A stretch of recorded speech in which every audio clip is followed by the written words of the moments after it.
Welcome to the Calm Analytics channel. I'm Tizengauzen. Today is August 30th and we have a lot of interesting news. In this episode, Macron puts Putin in a dead end. 0.03% of occupied territory. That's the price of 1 million Russian lives that Putin has sacrificed. And as for Putin's summer offensive, it seems to have stalled. Turkey reveals new details of the agreements. The Kremlin no longer claims all of Zaporizhzhia and Kherson. The US is giving Ukraine missiles to strike the Russian Federation, but will there be authorization to use these missiles? And Europe is ready to create a buffer zone in Ukraine, but the main question is, on what terms? And Trump is putting pressure on Putin with new ultimatums. And how can EU and US citizens become certified Russophobes? This and more in today's episode. If this is your first time on this channel, be sure to subscribe so you don't miss future episodes. So, I'd like to start this episode with a quote from French President Emmanuel Macron. If by Monday, the date set by Trump, Putin does not agree to meet with Zelensky, it means he has once again been playing games and mocking Trump. But Vladimir Putin has absolutely no other viable choice but to play these political games and openly mock Donald Trump, deliberately dragging things out in a desperate attempt to occupy at least a little more Ukrainian territory. At this point, there is not a single reason why, under the current circumstances, Putin could end this war and declare it a victory. Let me remind you, the Russians have written into their constitution the full annexation of 4 regions and Crimea. But the situation on the battlefield shows that they are unlikely to ever fully occupy all 4 regions. So what is Putin supposed to do then? How can he explain to Russians that they need to give up what they've already claimed as theirs? After all, that doesn't look like a victory at all. When you abandon your territorial claims, that's not a victory at all, especially if you've already enshrined them in your constitution. Furthermore, not a single one of Putin's strategic goals has been achieved. So everyone who says that Putin has already won, that Europe should stop helping Ukraine, and so on. Not a single one of Putin's strategic goals has been achieved. Denazification, which he declared, demilitarization, and so on. What do you do about that? More and more often I hear one question in street interviews with Russians, a question that these Russians have no answer to. They ask, so what did our boys die for after all? Of course, it would be more accurate to call them not boys, but occupiers and murderers. But who among the Russians can answer what it was all for? In 1,000 days, this is what the Russians have managed. In 1,000 days of this war, they have occupied about 6,000 square kilometers of Ukrainian territory. Well, you've heard that this is less than 1% of the total area of our country. You know, if you compare that to the area of the Russian Federation, just think about it. The Russian Federation covers 17,100,000 square kilometers. Do you know how much they've occupied as a percentage relative to their own territory? 0.03%. That is, Russia has lost more than 1 million killed and wounded in this war for 0.03% of its own territory. Can you really call that a victory? I seriously doubt it. And as for the accompanying internal losses in the Russian Federation and the geopolitical losses, it's better not even to mention them, not to tell the Russians, because it would just blow their minds. So that the Kremlin pensioner doesn't start sobbing uncontrollably. No, actually, so that he does, I'll list for him not even all, but just some of the things he's brought upon his country. I think you've noticed that lately Putin has been reading from some cards where what he needs to say is written in absolutely gigantic font. Perhaps, just perhaps, someone from his very closest inner circle will discreetly slip him a carefully prepared card with truly giant bold letters, clearly listing the truly great and significant achievements in this ongoing crucial war. And do you know what will be listed there? And that will be far from everything. Sanctions, loss of foreign markets, global isolation, an international criminal warrant handed to him for the abduction of Ukrainian children, falling into complete and severe dependence on China, major problems in the economy, entire industries destroyed, starting with coal, the automotive industry, and so on. Colossal losses in manpower and equipment in this war, the destruction of 1/3 of the Black Sea Fleet, and the heroic, in quotes, retreat of that Black Sea Fleet from Crimea. Finland and Sweden are joining NATO, more NATO presence on the borders of the Russian Federation. loss of control over Syria and the Central Asian countries, which are moving under China's sphere of influence. Armenia and Azerbaijan are taking a course opposite to Russia, a sharp conflict with Azerbaijan, and Armenia is choosing a European direction. Now, among Putin's friends in his dictatorial sandbox, there are only dictators, autocrats, corrupt regimes, the Taliban, and representatives from the African continent who came to power through coups, which, by the way, is exactly what they accuse Ukraine of. Why did you carry out a coup in your own country? It's none of your business. And of course, the European lovers of Russian oil. That's all. That's the end of Putin's list of friends. And all of this is for just 0.03% of his territory, in terms of his own territory scale. Moreover, let me remind you, the occupied territories are no longer some blooming garden, beautiful cities or fields. They are scorched lands, destroyed cities that, believe me, Putin will never restore. He can't even put his own territories in order, so what are we talking about? Look at Donetsk. Donetsk has been without water for the 12th year of occupation. No water, mired in filth and garbage. This is the so-called Russian world. The Russian world is like the corruption from the movie Warcraft, if anyone has seen it. It's that very corruption that creeps, spreads, and devours everything alive. Absolutely. Well, that's a good question. After all, today is August 30th here. Just one day left, today and tomorrow until the end of summer. So how's the summer offensive going? And what about the submarine? How's that going? It sank. That summer offensive has drowned. Absolutely not a single significant success. This once again proves that the Russian Federation is currently in a state where it is incapable of achieving any serious strategic successes. Yes, they are able to advance slowly, capturing a small number of settlements, but how long can that go on? Are they going to keep advancing like this for centuries until all of Russia is buried in Ukrainian black soil?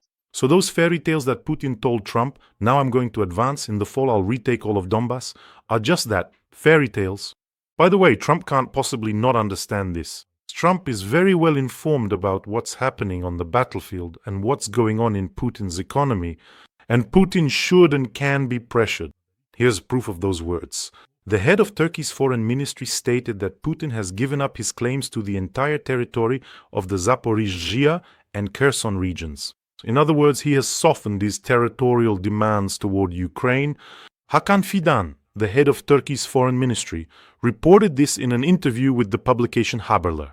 And according to him, what Putin now needs is, he needs full control over Donbass. And as for full control over the Kherson and Zaporizhzhia regions, he might be willing to give that up. I have no reason not to trust the head of Turkey's foreign ministry.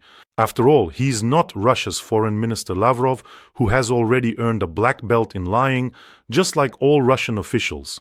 Recently, in one of the episodes, by the way, he became very popular on the English language channel. We literally just launched the channel there this month. This episode has already gotten over 30,000 views so far, and it's the one where Lavrov's lies about the Budapest Memorandum are exposed. So our efforts to promote content to the English-speaking audience are not in vain. In fact, what I was talking about was confirmed by Hakan Fidan. If you put more pressure on Putin, he'll start backing down from his unrealistic demands. If real tough sanctions were imposed on those who buy Russian oil, well, I think Putin would already be screeching at ultrasonic levels. At the very least, his economy would increasingly resemble Arnold Schwarzenegger from the movie Terminator. Putin's economy would look like this, sinking into lava, and then ta-da-dan, ta-da-dan. So that would be Putin's eco, like everything's fine, but we're basically in the lava. That's exactly what Putin's economy is. By the way, someone from the United States commented on my English language channel, calling me a Russophobe. Oh dear, can you imagine? Let me correct you. It's not Russophobia, but a completely logical hatred of and contempt for the Putin regime and those who support it, and especially for those who are fighting, who came to my land. For them, I have absolute contempt. So last night, just to make it clear for those who write about whether someone is Russophobic or not, well, honestly, I don't really care, because I have a bit of a schizoid personality, and actually, it helps me. But for those writers, let me suggest a little exercise for you. Last night there was a massive shelling of Ukraine. Once again, Zaporizhzhia, Dnipro, Kyiv, Pavlohrad, Lutsk, Rivne, and other cities came under attack. There were at least 12 strikes on Zaporizhzhia. Once again, a residential building was hit. A 5-story building was destroyed. It seems to me that for Putin, every shelling has to end with a destroyed building. And notice, he strikes at night when families, when children are sleeping, when elderly people are sleeping, when maybe there's no time or no shelter nearby, and he strikes specifically at night. And so here's a simple example for you. After September 11th, after those tragic events, imagine if someone started writing to you, well, listen, just imagine if September 11th happened to you. God forbid, of course, I'm not. If it happened for more than 3 years, every day a building collapses, there are victims, massive shelling, people are dying, and then someone writes to you, why do you have such ISIS phobia? Why do you hate ISIS? You just can't do that. That's not acceptable. Come on, you can't do that. Just a couple of days ago, there was another massive shelling of Kyiv. 28 people were killed, including 4 children. A building was completely destroyed as well.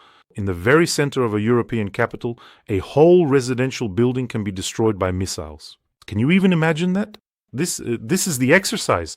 Just close your eyes right now at this very moment. Imagine that your typical European or American life, your everyday existence looks something quite like this.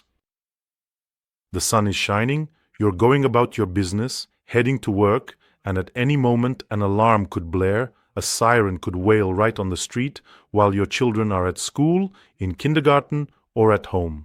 Everyone, as if on cue, pulls out their phones and checks what's happening, why the alarm is sounding. Oh, it's a ballistic missile incoming, drones are flying, a MiG has taken off. When the alarm goes off all over Ukraine, it means a carrier of Kinzhal hypersonic aeroballistic missiles is in the air, and everyone is watching. And then they assess the level of risk. If it's Shaheds, then everything is scheduled and assigned. With Shaheds, you know exactly when they'll arrive, when to go to the shelter, when to pick up the kids. So your whole life becomes dictated by these alarms, these attacks. And in the evening, when the Russians carry out their massive attacks, you open your phone or someone looks at the computer and see, aha, Shaheds have flown out from different regions. Killer drones, instead of falling asleep in your bed to go to work tomorrow there or to devote time to your family, children, you gather your children, gather your emergency backpack where all the documents, the most necessary things are with you. Take your animals, some in carriers, some in your arms, and go down, some to shelters, some to the metro. You live like this 24/7. You sleep in the metro right on the floor among hundreds of other people. That's where there is a metro in cities with 1 million people. Well, and even then, not in all of them. And where there isn't one, people look for some kind of shelter, parking garages. You sleep there on the floor, and if there's no shelter nearby, which also happens, then all you can do is run down to the entrance hall and hope that the building doesn't collapse all the way to the foundation, as often happens when rockets hit. Meanwhile, at the front, your relatives, loved ones, and acquaintances are dying. You see young, healthy people on the streets. Not far from me, there's the Institute of Traumatology. There are so many young, beautiful, bright men and women there, without arms, without legs, in wheelchairs, with prosthetics. They should have been living their lives, enjoying their best years. And then there are millions of people who will never return home again. They have lost their homes forever, destroyed, leveled to the ground. Watch the footage after this broadcast. See what Bakhmut and other cities look like, the ones where the Russian world came to supposedly save someone. Now imagine that tomorrow, in the state where you live in the US, you have to pack your things. Just like it happens during hurricanes, for example, right? Natural disasters. You have to pack up and leave, but this time, leave forever. To leave your home forever. And your home is perfectly intact and unharmed. You spent years making it just right. Your parents made it comfortable too. Everything was beautiful. Everything was done for yourselves. You wanted to live there.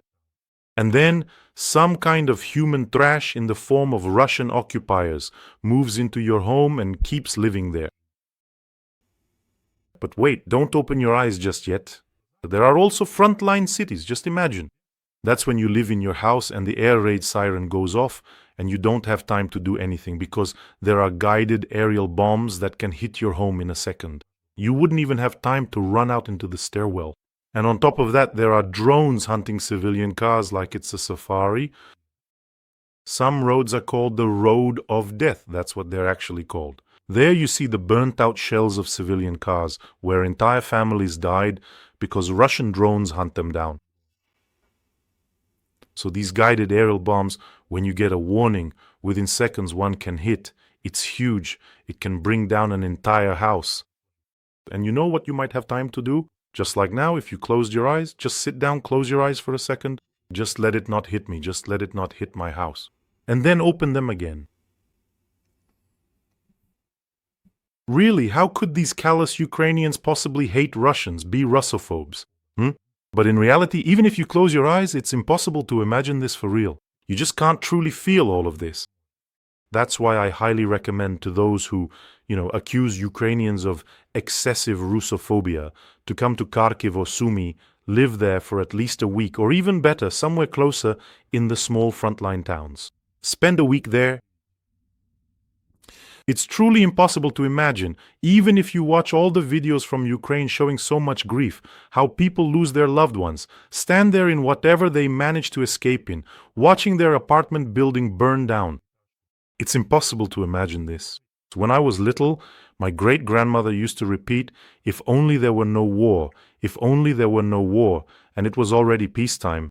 Decades had already passed since the war she survived, the Second World War, but every time she would repeat, "If only there were no war." Back then I didn't understand, why are you saying this? It's all long over now.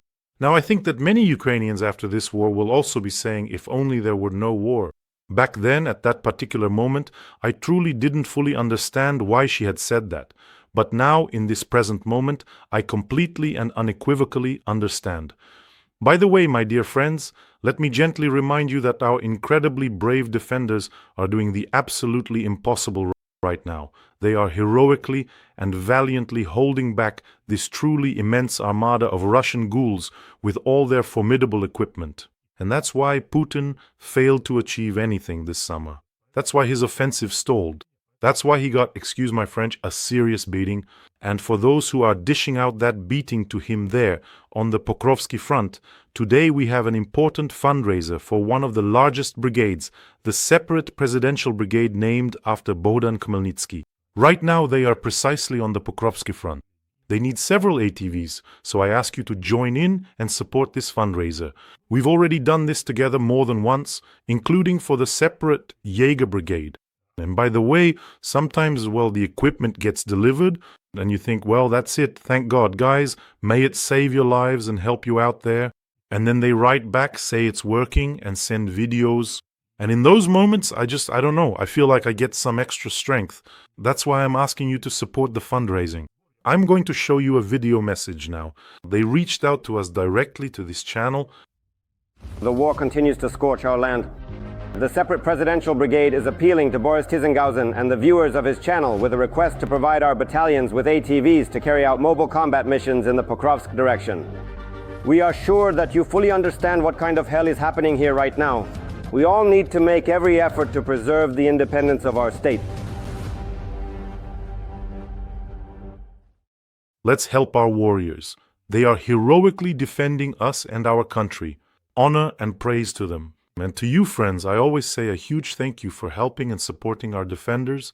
From me and from them, you always have our deepest gratitude. And as for them, I think words alone can't express what we feel. The link to donate is in the description of this video and also in the comments. There's Privat, there's Mono, and there's PayPal for those who want to help from abroad. These links are available on both official channels, on my main channel, and, starting today, on the English language channel as well. And if you're not watching me on my channel, which is possible, then here you'll see a QR code appear. You can use it to go directly to the donation page. Let's support our guys.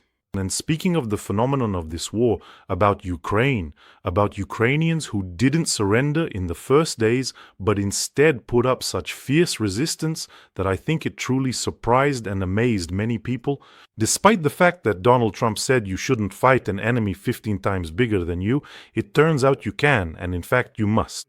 By the way, if people had followed these principles throughout history, well, then there wouldn't have been David and Goliath, and there wouldn't even be Finland today, because when the Soviet Union attacked Finland, it was much bigger. And the Winter War showed that it is possible and necessary to fight, even if you end up losing part of your territory. You preserve your country, you preserve your statehood, you keep your pride, you keep your history, and after some time, after decades, you can show those aggressors who attacked you that you can live dozens of times better than they do, those so-called victors as they consider themselves. Of course, in reality, it was a shameful war, and the Soviet Union was by no means the victor there. Now, about Ukraine and Ukrainians and their resistance. Putin's demilitarization and denazification aren't working out, but Ukraine is succeeding brilliantly. We're introducing a new term with you, deneptization of Russia, the deprivation of Russia's oil refining capacities. Today, Ukrainian drones once again attacked oil refineries on the territory of the Russian Federation. Today, the Krasnodar oil refinery was attacked. It produces about 1.5% of the total volume of oil products and, importantly for us, aviation fuel. And also the Syzran oil refinery in the Samara region, which was hit again. And this one processes 8.5 million tons of oil per year. That's already 3% of the total volume. At this point, about a dozen refineries have been seriously damaged in one way or another. And Ukrainian drones have already put a quarter of the oil refining capacity out of commission. Now let's watch a video showing how this happened at the Syzran oil refinery. The commentary in the background is very interesting. Listen to it.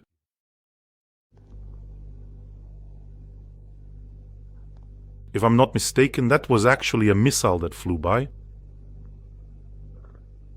It seems, says a representative of the common people, that it was a missile.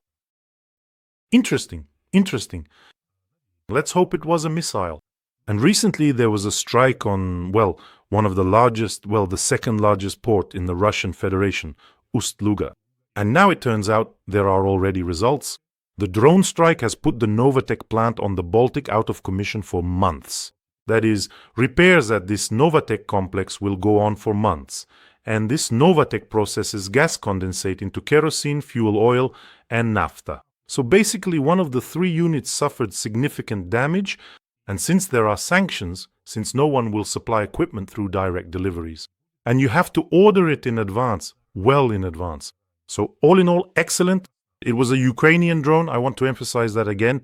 If Ukraine were not only given the opportunity, but also permission to strike Russian territory with missiles, Putin would already be crawling on his knees in his worn-out sweatpants, not knowing what to do with the Russian economy. By the way, friends, don't forget to subscribe to this channel. The more of us there are, the fewer of them there are. And today there's news that came out literally this morning, and it gives us reason for optimism. The US is giving Ukraine the ability to strike deep into Russian territory. US Ambassador to NATO Matthew Whitaker reported this in an interview with Fox News. He noted that a new batch of weapons worth almost $1 billion is already on its way to Ukraine. To be precise, $850 million. In addition, Washington supplies Kyiv with about the same amount of weaponry every month, funded by NATO allies. And he added that there is a high probability that once Ukraine receives such weapons, it will be ready to use them. Yes, and I'll tell you more.